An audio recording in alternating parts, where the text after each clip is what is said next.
Happy Halloween!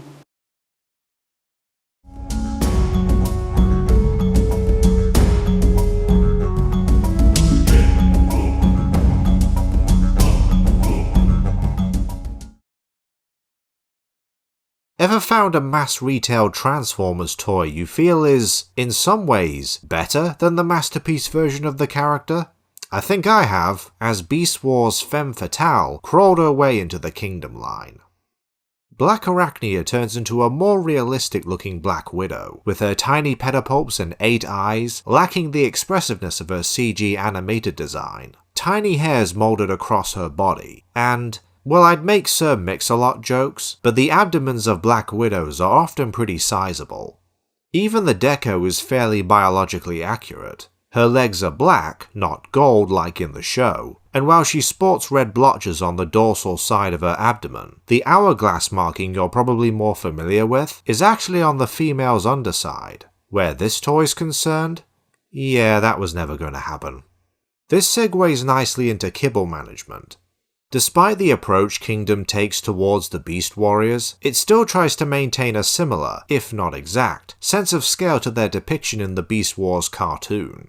As one of the smallest characters from that show, Blackarachnia is a deluxe, and at this size, there's only so many ways her robot parts can store, while trying to pull off a convincing beast mode, especially the one she has. So she basically crams everything either below or behind. Yes, it's fairly distracting, and yes, it looks like she needs cream for that. But this also beats the masterpiece in how the robot legs fold underneath the abdomen instead of right beside it, meaning they're actually hidden to some extent. Seriously, why couldn't the masterpiece do this? Blackarachnia's coccyx or hip joints swivel vertically in unison, and her knees, or the joints located between the femur and patella, yes I know I'm screwing up somewhere, are ball and sockets. The hips are strong enough for her to stand on her legs alone, as well as clutch her victims, though due to the tightness of these joints, the underside tends to come apart in the process. See, when going into this mode, the robot claws are supposed to peg together, then slot onto her heels, and the weapon plugs underneath, securing the arms. It's clever in theory, but none of these connections are especially strong, so while she certainly looks fine, Kingdom Blackarachnia doesn't have the most stable beast mode.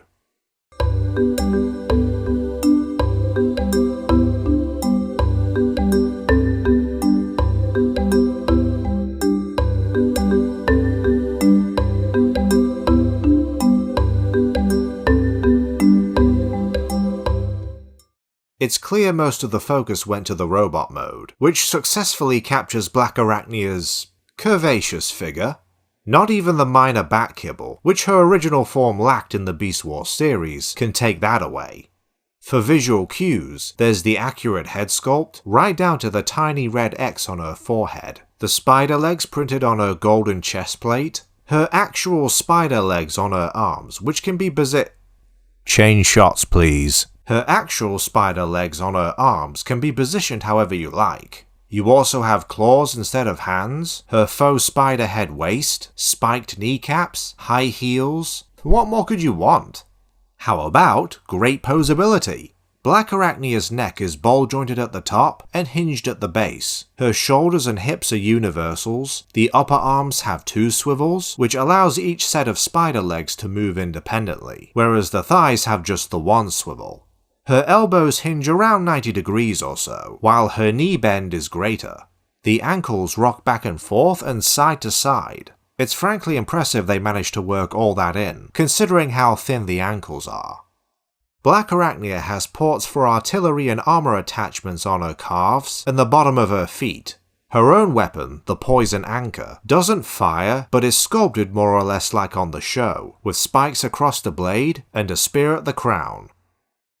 I'll touch on this in a future video, but Blackarachnia is one of the hardest first season Beast Wars character designs to cleanly pull off in toy form, especially when working in scale with the rest of the cast. So when you're able to surpass the masterpiece figure in certain ways, you've accomplished something.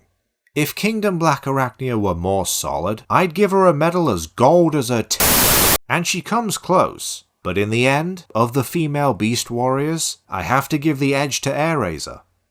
I don't have immediate plans to pick up the Worlds Collide redeco, with the new head based on the original Blackarachnia toy. If I do, you'll know where to find it.